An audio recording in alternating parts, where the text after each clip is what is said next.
Clean and green مہم کے سلسلہ میں پیر محل شہر کی صفائی کا کام جاری۔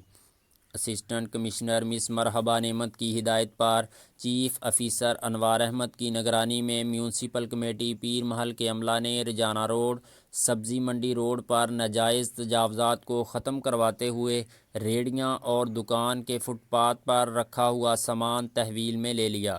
چیف آفیسر انوار احمد نے میڈیا سے گفتگو کرتے ہوئے کہا کہ کلین اینڈ گرین مہم کے سلسلہ میں شہر کی صفائی بہت ضروری ہے۔ انکروچمنٹ کے سلسلہ میں کسی قسم کا کوئی کمپرومائز نہیں ہوگا۔ دکاندار اپنا سامان اپنی تحویل میں رکھیں، ریہڑی بان اپنی ریہڑی فٹ پاتھ پر لگائیں، سڑک پر لگی ریہڑی انتظامیہ اپنی تحویل میں لے گی۔ خلاف ورزی کرنے والے ایک شخص کے خلاف مقدمہ درج اور بھاری جرمانہ کیا گیا۔ انہوں نے کہا کہ صفائی نصف ایمان ہے۔ میرا اور تمام شہریوں کا حق بنتا ہے اپنے شہر کو صاف ستھرا رکھیں۔ سڑکوں پر رکھا ہوا سامان اپنی تحویل میں رکھیں تاکہ سڑکوں سے گزرنے والوں کو کسی قسم کی تکلیف نہ ہو۔